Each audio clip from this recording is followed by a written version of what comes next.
Hey guys, welcome back to the video. As you can see, I already started by removing front wheels. That's because I want to remove the front differential so the chassis is free from all parts that are bolted onto it. And yeah, then I will start removing all the rust from the chassis and welding all the cracks and welding in new pieces of steel. So yeah, let's get right to it and I hope you have fun.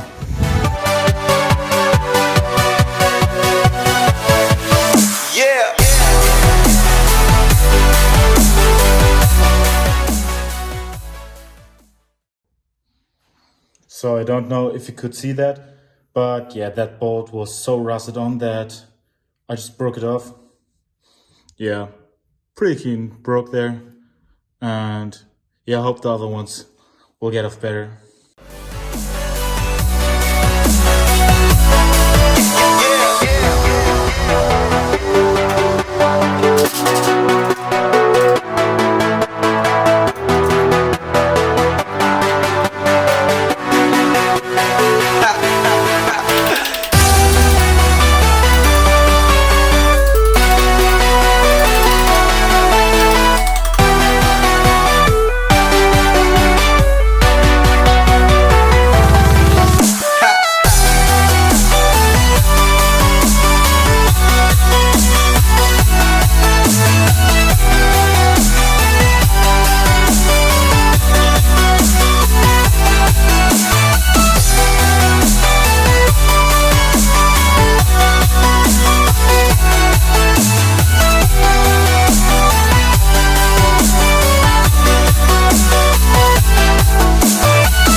So with the last video you saw me taking out the front differential out of the chassis, and yeah, now I've took a quick look to the internals, and yeah, I have to say I don't know if this is normal, but there's a ton of play.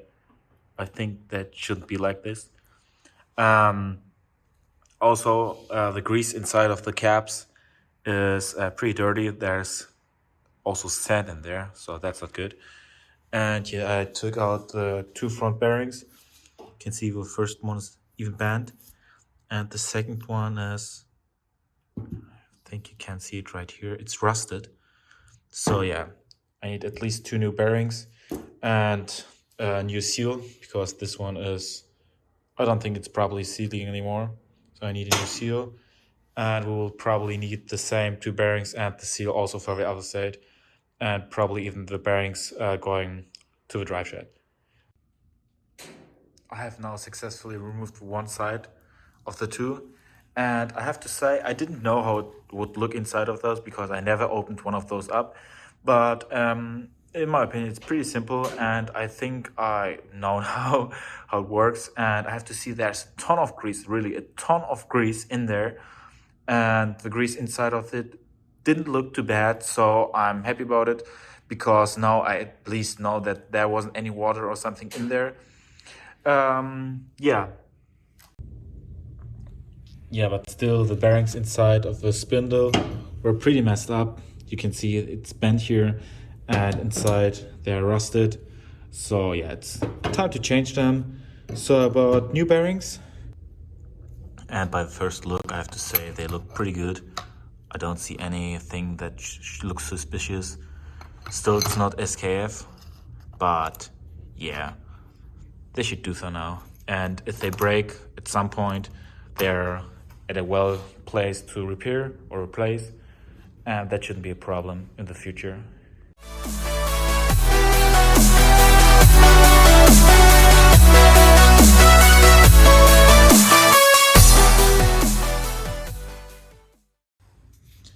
I don't know if it comes out on video, but there are some, I think you can see it like here. There are brass parts in the grease, so in the sun it's pretty shiny, and that means that we have some wear at the inner bushings that are made out of bronze. And yeah, I have to look how bad it is, but maybe we have to replace them.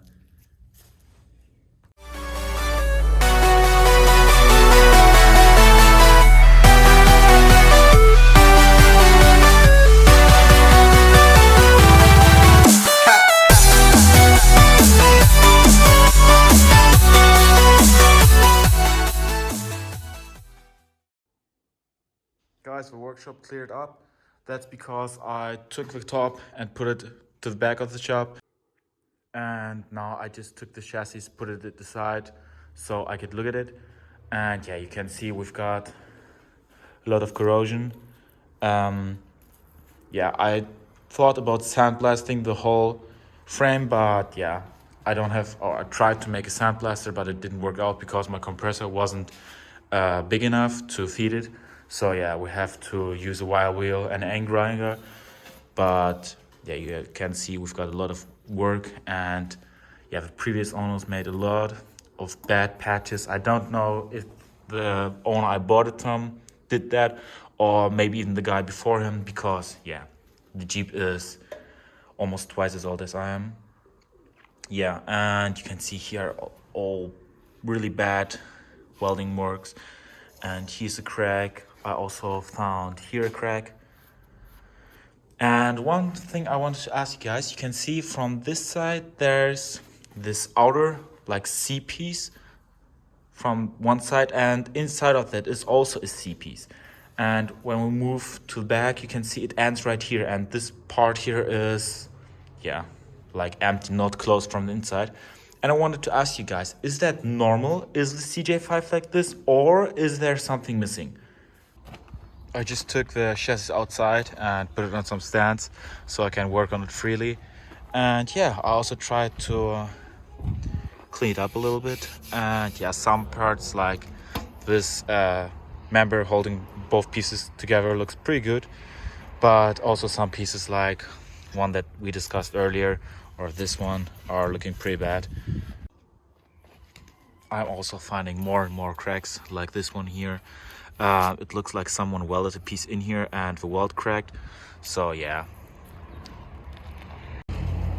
In total, I have to say the rear, or in the rear, the last part, this structural member in the back looks pretty rusted and bad. Besides that, this piece was bent up and also cut, or it broke, I don't know. But I just bent it back and I have to weld it back in place.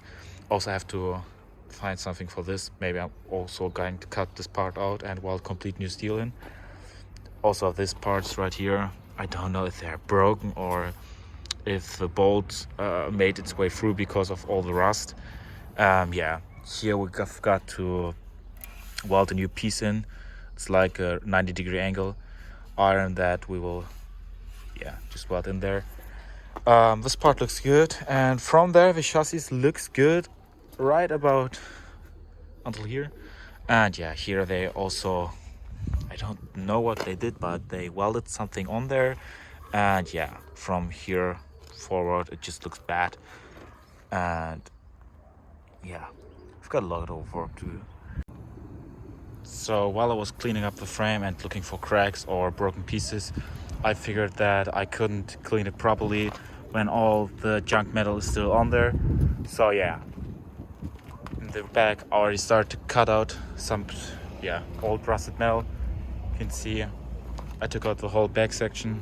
I will take out this both pieces. I will grind down this bolts and take out the middle piece so they can later further clean those inside corners. And yeah, for example, the back piece, I will just weld there a new C iron. I think it's C iron or U iron, I don't know. But I think you'll get what I mean. Iron that's shaped like this one, but mine will be thicker. I'll take one and put it from there to there. Also, this parts I will strengthen because my chassis flexes really a lot, and yeah, I looked it up online and everyone says that it's not supposed to flex that much. So yeah, we've got to cut out a lot more. We've got to take out these, I think they're called rivets.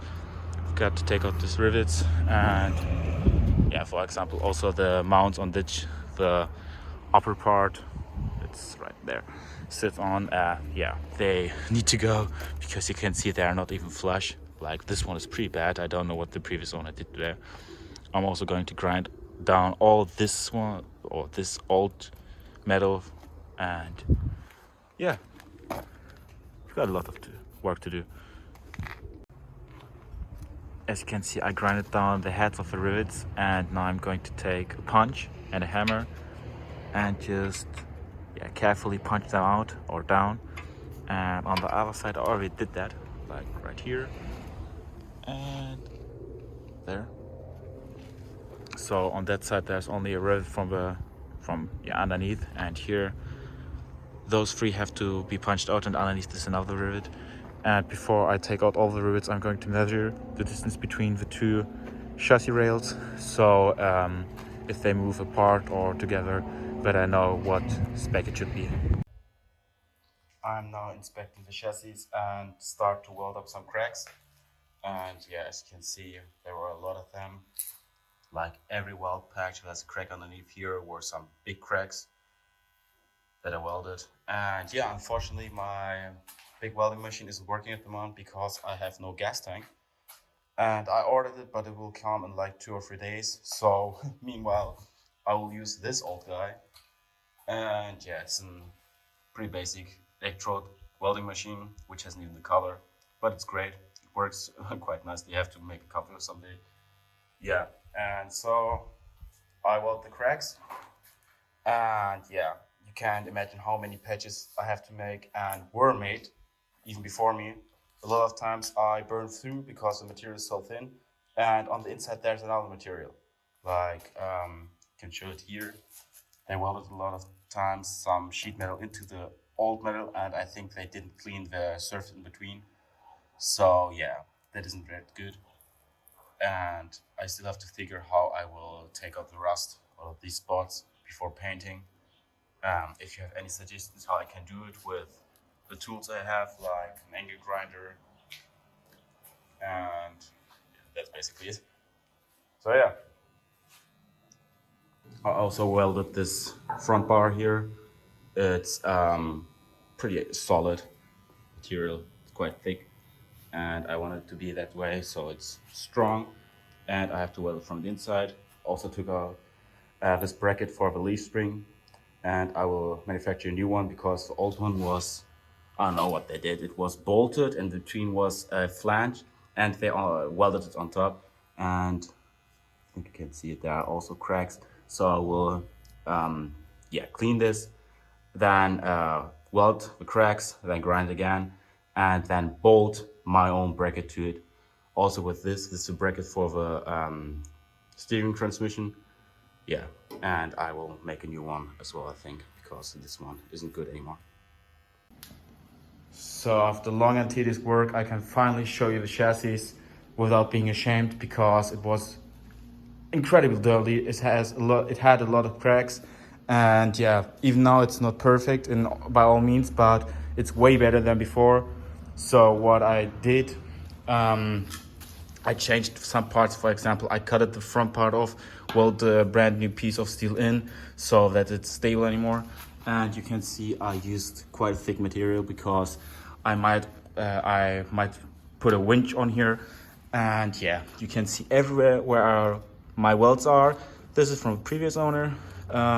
Like here's a weld, here's a weld, here's a weld. On the other side, the same deal. Here, here, here. Here I had to weld in my own part. Here's a weld. And yeah, it was quite hard to weld because where the metal pieces overlap, there's lots of dirt in between, and it's really, almost impossible to clean because as I weld, it gets hot and the oil and everything trapped inside expands and goes right into my weld. So I have, not the best welds. I will grind them down and try again. Yeah, so you can see also the corners were pretty hard to clean up. I have still good amount of work to do, but for now it's getting better. These parts were completely filled with oil. In the back I also welded a complete new piece of steel, like from here to there, and I will make the V again out of this steel, because you can see if this were the parts I cut it out, and cleaning those up would have been pretty hard, especially because they not only bolted but welded the parts together, and yeah, everything is seized up, and I just decided to make my own new. Also, I know now that part is pretty sturdy. It's really thick, so yeah, I can pull something with the Jeep without being worried that it might break. So the next thing I will do is clean up the Jeep even more. Like for example here in the spots, the threads, I might have to turn new threads on those. And yeah, just clean up everything, clean up the grime. We have paint in some areas, which has to go. We've got some bad rust in these areas. And I'm thinking of replacing those, but it's also pretty hard here. This is bent. I don't know if I can heat and bend it back and call it a day, because it's only the mounting place for the shock, and yeah, I don't think it's that bad. Also, I noticed that this part and this part are not the same. Yeah, they were changed probably sometime. And yeah, just all clean it, weld some pieces back in, weld the mounts for the springs in, for leaf springs. And then I'm planning of remounting the front leaf springs, the front differential. And yeah, you know, first I removed everything from back to front, and now I will put back everything on it from front to back. Yeah, I of course removed the V in the back, and now I'm making the new one. I'm using the exact steel that I used earlier before, which is pretty thick, and I really want it this way, and I really like it this way, because I want to tow something with the Jeep. This is just a hook I found on the scrapyard, but it's pretty beefy, and I think it will hold up pretty good. So yeah. So there the two U bars connect. I made a piece. It goes into like this, and later I have to weld it in place. And yeah, I decided to weld it and not bolt it, because in my opinion it will be stronger, and bolting it would be pretty hard, because if you look, this back piece is of course the thick one. It's around 8 millimeters, and when you look, it would be also pretty near to the boring, and if I would put a bolt here, yeah, the nut on the other side wouldn't have any space to be threaded on. So yeah, I welded it, and yeah, it will be plenty strong, even considering that the whole chassis has welds all over it. So yeah. So I pushed the part in with the hammer, and yeah, I think it's pretty nice. Yeah, my cuts aren't 100%, but the weld will fill those in, so not a big deal. It's flush with the back. That's what is important for me. Yeah, let's get welding. Yeah, I finished welding. Haven't cleaned the welds up yet, and I can tell you the chassis got way beefier and of course way heavier. So if I can show it to you, those are my welds. I think they're all right. Yeah, I'm not a professional welder. I do this for a hobby, and yeah, I think they should be strong. You can say if you think they will be strong, but in my opinion they should be. Of course, welded from the in and the outside, everywhere. Also from underneath, I turned up the chassis and welded from underneath. And yeah, now we'll clean up the welds. The outside corners, inside corners I will just leave as they are, because I think they are not bad, and kind of like the look of the welds. Yeah. The chassis is now completely clean. I filled some places in with filler just to fill out some bumps. It's only cosmetic. It's not adding any strength, but yeah, it won't hurt. Yeah, what I wanted to show you guys is that I think the car had a crash or something at some time, because if you look at this part, this isn't exactly straight. Yeah, but I think, or I can say I hope, that it won't be a problem, because I won't do any high speeds with this vehicle. I will only use it to tow or go off-road sometime. Yeah, so I think it should be fine. Yeah, also front bar is now plenty strong. I removed as much rust as I can, and yeah, now the next step would be to paint it. so that it won't rust anymore, because we're quite near to the sea here, and yeah, bare metal can rust very easily. What I also want to show you guys is that I took apart the front leaf spring. This is, I think it was the right one, and this is the left one. And yeah, I took it apart. Like I took the pin in the middle, and yeah, this part. And I cleaned them. So I will also paint those and try to reuse them. What I wanted to show you was that, which part was it? On this right here.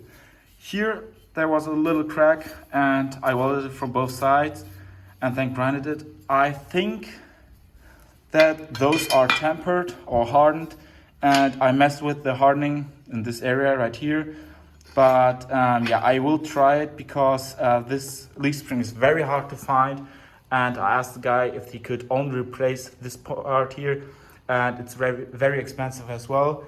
So I will try to use it this way, and yeah, if nothing else works, I have to look for another opportunity, or yeah, something else to do. And yeah, luckily the other one is fine. And the rear ones, I think I showed you them earlier.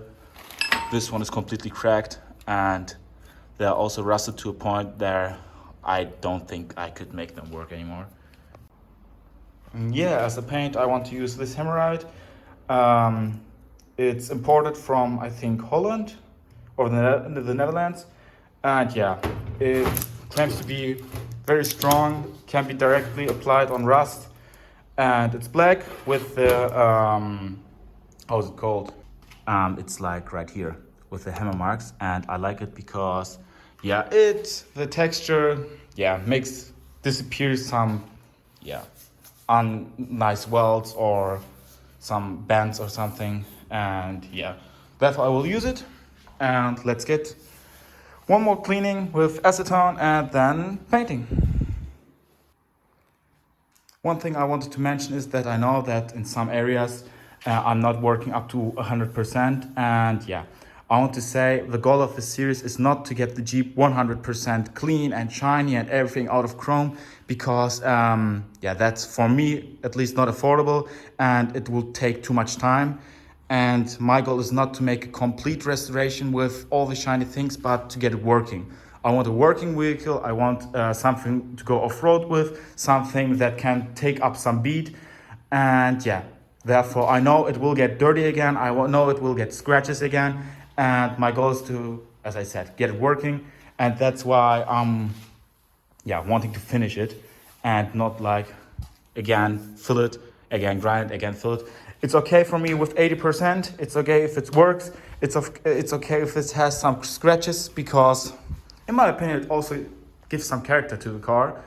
And that's also why I'm trying to reuse as many old parts, like for example, leaf springs, as I can, because yeah, I don't want to go or I spend too much money, because in the end, it's a vehicle for me to tow something and go off-roading and yeah, work.